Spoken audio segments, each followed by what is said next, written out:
आज बजट पेश किया जा चुका है और इसमें घाटे और मुनाफे के साथ एक बहुत बड़ी बात निकल कर आई है और वो ये कि राजनीति में काले धन का इस्तेमाल कम से कम कैसे किया जा सके। कम से कम मोदी सरकार अपने इस वायदे पर खरी उतरती दिख रही है। अभी तक जो परिपाटी चली आ रही थी उसके आधार पर 20,000 रुपए तक चंदा राजनीतिक दलों को आप कैश के तौर पर दे सकते थे और इसी एक छोटी सी बात का फायदा उठाकर राजनीतिक दल करोड़ों रुपए डिक्लेयर कर दिया करते थे। आप जरा सोचिए, साल 2013-14 में कांग्रेस पार्टी ने करीबन 3,000 करोड़ रुपए राजनीतिक चंदे के तौर पर दिखाया था, जो कि पिछले 10 साल का उनका था 20,000 रुपए से कम का, इसलिए किसी भी देनदार का नाम नहीं था। भारतीय जनता पार्टी ने 2013-14 में पिछले 10 साल का अपना आंकड़ा जमा किया था, जिसमें 2,200 करोड़ रुपए दिखाए गए थे 20,000 रुपए से कम की राशि के, और बीएसपी ने अपनी 100% चुनावी चंदे को 20,000 रुपए से कम डिक्लेयर किया था। ऐसे में बात ये उठने लगी थी कि जहां काला धन पर मोदी सरकार इतना प्रहार कर रही है, वहीं राजनीतिक दलों पर अंकुश क्यों नहीं। इस बजट में यह भी दिखाई दिया। अब राजनीतिक दल सिर्फ 2,000 रुपए कैश के तौर पर एक व्यक्ति से ले सकते हैं, यानी अब जरा नकेल कसेगी।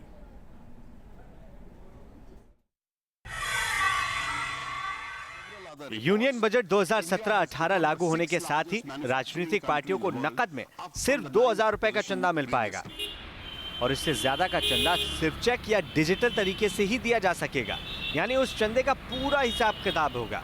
The maximum amount of cash donation that a political party can receive will be 2,000 from any one source. Political parties will be entitled to receive donations by check or in the digital mode from their donors. इस कदम के बाद राजनीतिक पार्टियों को मिलने वाले चंदे की बड़ी रकम का हिसाब किताब तय हो जाएगा और पार्टियों के लिए मुमकिन नहीं होगा कि वो अपने चंदे के हिसाब में ज्यादा हेरफेर कर पाए। मोदी सरकार के फैसलों के विरोध में खड़े रहने वाली कांग्रेस ने भी बजट के इस कदम की तारीफ की है। वो एक अच्छी बात है और मैं समझता हूं कि इस देश में पॉलिटिकल फंडिंग की सफाई हो, इसमें कोई दो राय नहीं और हम उस विषय पर हम जरूर उनके साथ। भ्रष्टाचार के खिलाफ मेरी लड़ाई। खुद प्रधानमंत्री मोदी ने इस कदम को राजनीति से काले धन को साफ करने वाला कदम करार दिया है। राजनीतिक दल हमेशा चर्चा के घेरे में रहे हैं। चुनाव के अंदर डोनेशन एकत्र करने की नई योजना भी वित्त मंत्री जी ने देश की आशा, आकांक्षा और काले धन के खिलाफ की लड़ाई के अनुरूप आज प्रस्तुत की है। बजट में सोशल सेक्टर या फिर शिक्षा को लेकर भले ही विपक्ष सरकार को घेर दे, लेकिन राजनीतिक चंदे पर ये बड़ा कदम उठाकर मोदी सरकार ने इस बजट में खुद को नैतिक आधार पर पाक साफ तो करार दे ही दिया है। Team news nation.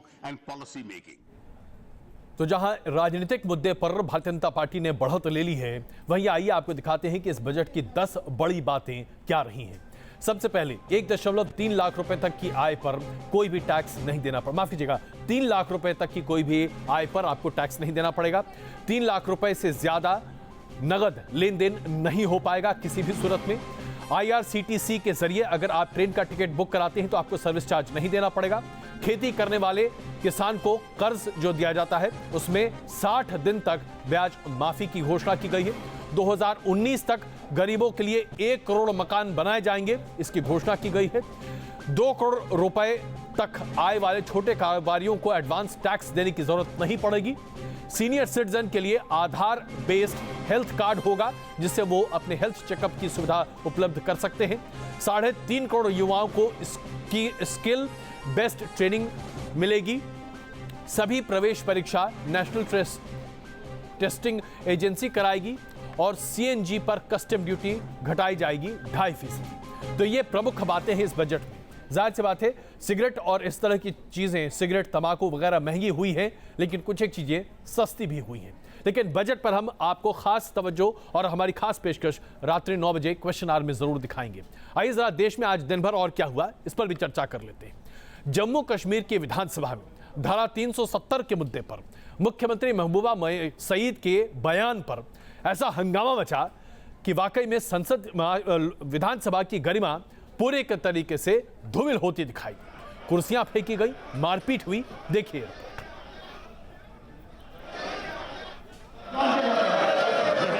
पर्चियां उड़ाई गई, फर्नीचर टूटे,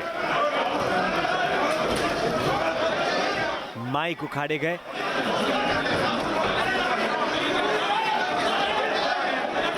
धक्का मुक्की हुई और तो और एक दूसरे पर कुर्सी तक फेंकने की कोशिशें हुई। लोकतंत्र के मंदिर की ये तस्वीरें शर्मसार करने वाली हैं। यहां मर्यादाएं तार-तार होती नजर आई। दरअसल जम्मू कश्मीर विधानसभा में सीएम महबूबा मुफ्ती के धारा 370 पर दिए एक बयान को लेकर हंगामा शुरू हुआ। सदन की कार्यवाही शुरू होते ही विपक्ष के नेता और पूर्व मुख्यमंत्री उमर अब्दुल्ला ने सरकार पर जोरदार हमला बोल दिया। विपक्ष ये मांग कर रहा था कि धारा 370 पर मुख्यमंत्री महबूबा मुफ्ती की टिप्पणियों को स्पीकर खारिज करे, लेकिन ऐसा हुआ नहीं और हंगामा शुरू हो गया। नेशनल कॉन्फ्रेंस और बीजेपी के विधायक आमने सामने आ गए। विधायकों ने सदन में कुर्सियां तक तोड़ डाली, माइक उखाड़ फेंके और फिर शुरू हुई हाथापाई। माननीयों पर काबू करने के लिए मार्शलों को मोर्चा संभालना पड़ा। सीएम साहिबा को खुद अपनी पोजीशन पे सोचना चाहिए। ये पहली मर्तबा है कि कहीं पे भी स्पीकर ने लीडर ऑफ द हाउस की तकरीर को एक्सपंज करने की धमकी दी हो। आज भी अगर आप देखें तो स्पीकर साहब ने इस इशू को पूरी तरह से क्लैरिफाई नहीं किया। वहीं बीजेपी का आरोप है कि नेशनल कॉन्फ्रेंस के लोग जानबूझकर सरकार को बदनाम करने की साजिशें रच रहे हैं। पहली बार भारतीय जनता पार्टी की सरकार को देखकर नेशनल कॉन्फ्रेंस और कांग्रेस काफ़ी हताश है। वो किसी भी लिमिट तक जाने को तैयार हैं इस वक्त। जिस प्रकार का माहौल इन्होंने असेंबली के अंदर बनाया, मुझे लगता है कि ये तो हद से भी पार कर गए हैं।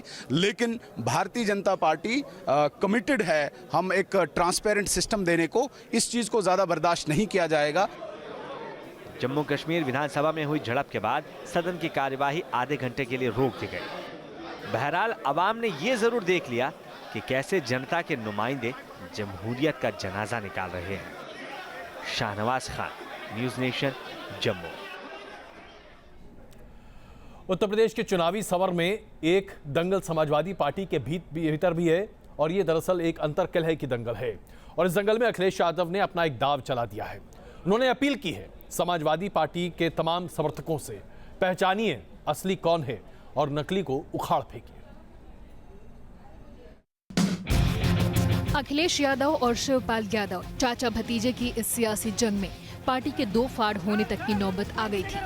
प्रदर्शन हुए, चुनाव आयोग तक बातें पहुंची, तब कहीं जाकर साइकिल सियासी सफर पर चल पाई।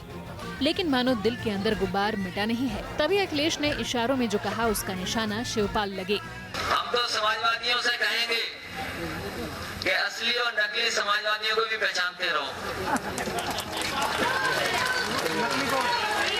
एक है नेता, उनका नाम नहीं लेना चाहिए, वो उस पद पे पहुंच ही नहीं सकते थे।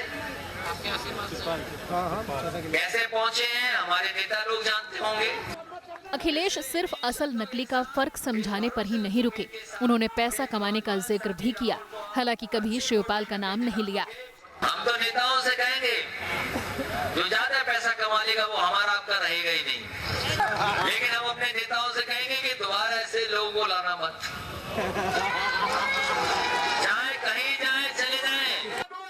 हो सकता है ये अखिलेश का शिवपाल खेमे पर पलटवार हो, क्योंकि मंगलवार को शिवपाल खेमे से भी बगावत भरे सुर सुनाई दिए थे। रिजल्ट आने के बाद मैंने कहा तुम जिता लो, सरकार बना लो, हम पार्टी बनाएंगे 11 मार्च के बाद। 11 मार्च के बाद पार्टी बनाएंगे। अखिलेश ने नाम भले ही नहीं लिया, लेकिन इस बयान से ये एहसास जरूर कराया कि फिलहाल पार्टी में परचम उनका ही लहरा रहा है। Team news nation. और आइए अब आपको दिखाते हैं, जब नशा सर पर चढ़कर बोलने लगता है तो क्या महिला क्या पुरुष, हर कोई बराबर होता है। तो कभी ऑटो में गाली गलौज, कभी रिक्शे पर हंगामा, कभी पुलिस वालों से भिड़ी, तो कभी मीडिया पर गुस्सा निकाला। बीती रात यूपी के कानपुर में एक लड़की ने जमकर हंगामा किया। ऐसा हाई वोल्टेज ड्रामा कि रात में लोगों की भीड़ जमा हो गई। लड़की आगे आगे तो पुलिस पीछे पीछे। कोई समझाने की कोशिश करता तो वो उसी से उलझ जाती। सड़क पर घंटों तमाशा चलता रहा। लड़की किसी की सुनने को राजी नहीं थी। आरोप है कि एक लड़की शराब के नशे में परेड चौराहे से स्कूटी से गुजर रही थी। तभी उसने एक शख्स को टक्कर मार दी। यहाँ पे मतलब बहुत चौराहे में जाम था। अब नशे में सर वो राइड चलाते या किसी और से की बाइक ठोकी तो उसने ठोक दिया एक बंदे को। तो उसने मतलब जब गिरा तो उस बंदे से मतलब थोड़ी गाड़ी फिर मैं उससे बोला कि भाई मेरे को छोड़ दे भाई, मैं मानता हूँ मेरी गलती है, अपनी गलती है। पुलिस ने लड़की को रोका तो नशे में धुत लड़की पुलिस से भिड़ गई। पुलिस ने लड़की को काफी समझाने की कोशिश की लेकिन वो नहीं मानी। हंगामा चलता रहा। आपे से बाहर लड़की ने चौराहे से गुजर रहे लोगों को गालियां बकनी शुरू कर दी। टोकने पर लोगों से मारपीट करने लगी। लड़की को काबू में करने के लिए पुलिस को खासी मशक्कत करनी पड़ी। लड़की नशे की हालत में रहीम मार्केट के आसपास है और कुछ हंगामा कर रही है। उसी पर पुलिस पहुंच गई और उसको ले आई है और नशे में प्रतीत हो रही है। उसकी डॉक्टरी करा के जो भी लीगल कार्रवाई है उसके साथ की जाएगी। हंगामा करती लड़की को किसी तरह रिक्शे पर बैठाकर कोतवाली रवाना किया गया। इसी बीच जब कोतवाली में लड़की के परिवार वाले पहुंचे तो लड़की ने और हंगामा करना शुरू कर दिया। पुलिस ने लड़की को हिरासत में लेकर महिला थाने भेज दिया है। कानपुर से रतीश त्रिवेदी के साथ टीम न्यूज नेशन। सार्क देशों की अध्यक्षता करने का मौका सार्क देशों को मिलता रहता है और इस बार बारी पाकिस्तान की है। लेकिन हिंदुस्तान ये कोशिश कर रहा है कि पाकिस्तान के ट्रैक रिकॉर्ड को देखते हुए किसी तरह पाकिस्तान को अध्यक्षता करने का मौका न मिले, पत्ता साफ हो जाए पाकिस्तान का। सार्क दक्षिण एशिया का वो फोरम जो इस क्षेत्र के देशों के बीच सहयोग को आगे बढ़ाता है। लेकिन साल दर साल आतंक का बीज बोने वाले पाकिस्तान अब सार्क से अलग थलग पड़ता जा रहा है और अब पाकिस्तान को डर सता रहा है कि कहीं सार्क की अध्यक्षता भी उससे छिन न जाए। दरअसल इस बार सार्क का सेक्रेटरी जनरल पाकिस्तान से चुना जाना है। सार्क के हर सदस्य देश को बारी बारी से सेक्रेटरी जनरल का पद मिलता है। 1 मार्च 2017 से पाकिस्तान की बारी है। पाकिस्तान ने इस पद के लिए अमजद हुसैन सियाल को नॉमिनेट किया है। लेकिन पाकिस्तानी मीडिया में खबरें आ रही हैं कि कुछ बिंदुओं पर भारत पाकिस्तान के सेक्रेटरी जनरल के अपॉइंटमेंट को रोक सकता है। इसके पीछे कुछ वजह भी मानी जा रही हैं। पाकिस्तान ने सार्क मोटर व्हीकल एग्रीमेंट को रोकने की कोशिश की है। साथ ही सरहद पार आतंक को रोकने के मुद्दे पर भी कोई खास कदम नहीं बढ़ा है। इसी के चलते मोटर व्हीकल एग्रीमेंट के लिए भारत ने नेपाल, बांग्लादेश और भूटान के साथ मिलकर BBIN का गठन कर लिया। ये जो नियुक्ति है इसको अप्रूव करना होता है सार्क के फॉरेन मिनिस्टर्स की मीटिंग में। अफसोस की बात यह है कि पाकिस्तान के टेररिस्ट हथकंडों से परेशान होकर जो सार्क के फॉरेन मिनिस्टर्स हैं उन्होंने साफ जाने से इनकार कर दिया।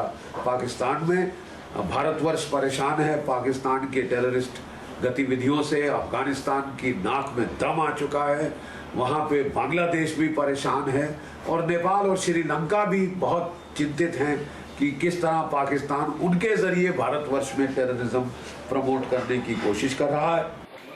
पाकिस्तान की शय पर भारत में हो रहा आतंक 19वीं सार्क समिट का भी बड़ा मुद्दा बना रहा।